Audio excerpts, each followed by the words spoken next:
David had driven for Rideshare for 3 years. Night shifts paid better drunk college kids, airport runs, late workers, until he picked up the woman in white. 2:47 a.m. Pick up at Mercy General Hospital. Drop off at 1444 Ashwood Lane. 5-star rating. He accepted. She wore a white dress that glowed under fluorescent lights.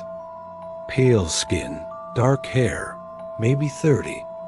"Thanks for coming so late," she said, sliding into the back. "No problem." "Ashwood Lane, right?" "Yes. I need to go home." In the rearview mirror, he noticed no seatbelt. "Ma'am, you need to." "I can't. Please, just drive." Minutes of silence. Then, "Have you ever driven someone who is already dead?" David's hands tightened. "Excuse me?" "I died 3 hours ago. Car accident on Highway 40. My body is in the morgue in Mercy General, but I can't move on until I get home. Until I say goodbye to my daughter. This is a joke, right? Look at the seat." He glanced back. She sat normally, but the seat showed no depression, no weight. "Jesus." David swerved, pulling over. "Get out. Please. My daughter is 6. She's alone. She doesn't know yet. I need to see her once before I'm gone." David sat paralyzed. He thought of his own daughter at home. "What's her name?" "Sophie. She loves butterflies. Her father died 2 years ago. Now I'm gone too." Her voice cracked. "I get until sunrise to finish one thing. Then I fade forever." David checked the time. 3:15 a.m. Sunrise at 6 o'clock. He drove. "Is this your first?" she asked. "First what?" "Ghost passenger. Most drivers get one eventually." "Why do you think so many quit suddenly?" "We're everywhere." The businessman who needs to reach his office. The teenager desperate to tell her best friend a secret. We all need rides. The streets seem to repeat.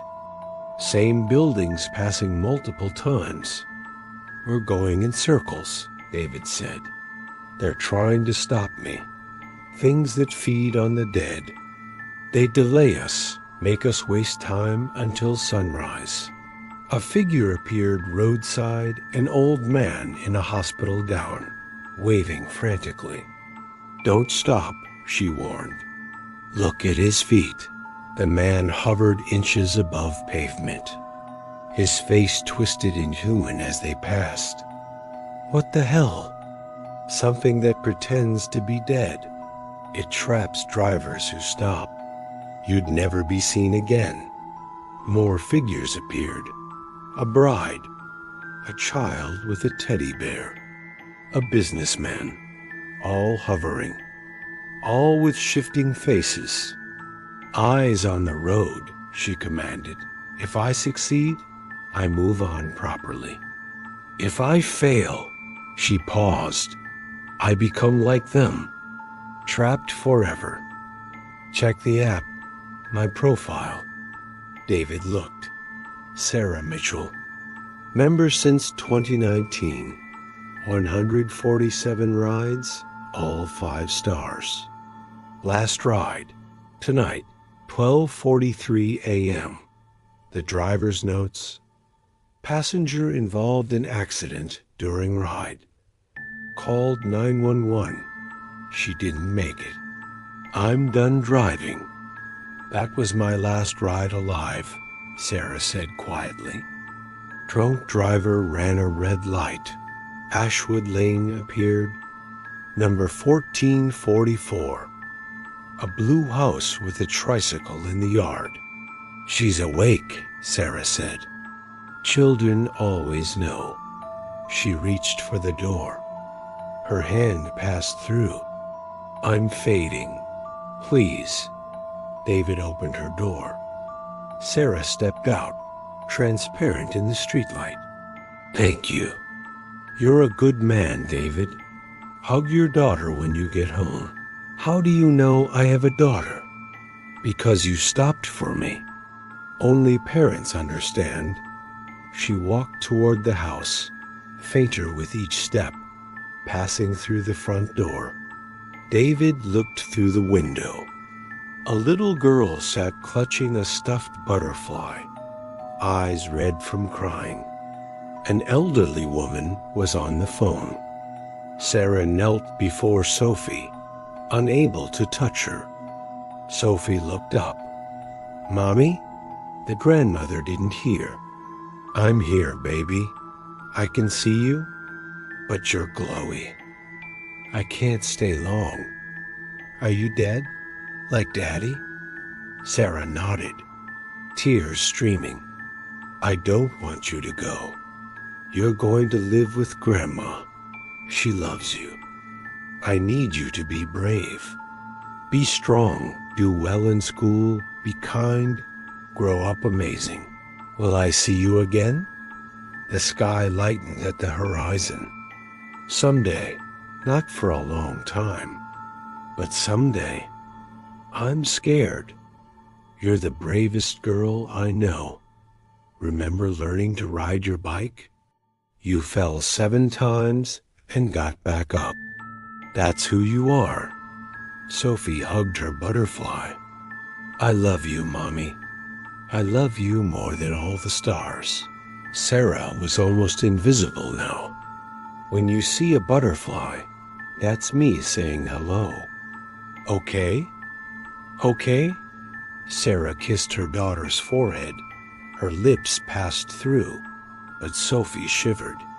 Sarah walked through the door, stopped on the lawn, looked at David.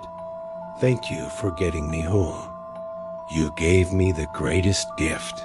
The first sunlight crested the horizon.